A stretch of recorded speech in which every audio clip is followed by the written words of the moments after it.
Latin Bangla super কাপে অংশ নিতে আজ সকালে ঢাকায় পৌঁছেছে ব্রাজিলের সাও বার্নার্দো ফুটবল ক্লাব। কয়েক ঘন্টার ব্যবধানে আগামীকাল যোগ দেবে আর্জেন্টিনার অ্যাথলেটিকো চরলনো ক্লাব। দুই লাতিন দেশের অনূর্ধ্ব ২০ দল আর স্বাগতিক বাংলাদেশ। ফিউচার স্টার বাংলাদেশ এই তিন দলকে নিয়ে জাতীয় স্টেডিয়ামে হতে চলেছে তরুণ ফুটবলারদের এক আকর্ষণীয় লড়াই।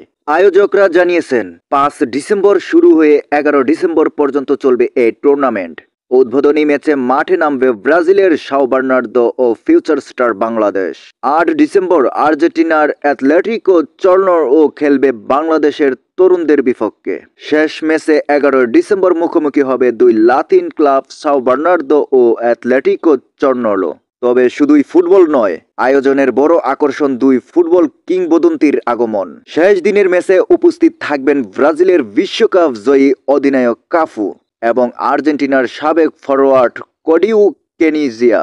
লটারি করে প্রতিদিন ১০ জন দর্শক এই দুইজনের সঙ্গে দেখা করার সুযোগ পাবেন বলে জানিয়েছেন এএফ বুকিং প্রমোশন ইন্টারন্যাশনালের ব্যবস্থাপনা পরিচালক এমডি আসাদুজ্জামান। আয়োজকেরা বলেছেন, তিন দেশের তরুণ ফুটবলারদের একসঙ্গে খেলতে দেখা বাংলাদেশের দর্শকদের জন্য এক অসাধারণ অভিজ্ঞতা হবে। একই সঙ্গে স্থানীয় খেলোয়াড়দের জন্য এটি বড় শিক্ষা ও প্রস্তুতির সুযোগ। টিকিট মূল্য সাধারণ মানুষের নাগালের মধ্যে রাখার অনুরোধও জানালো বাংলাদেশ ফুটবল ফেডারেশন প্রতি, যেন তরুণ সমর্থকরা মাঠে এসে খেলা উপভোগ করতে পারেন।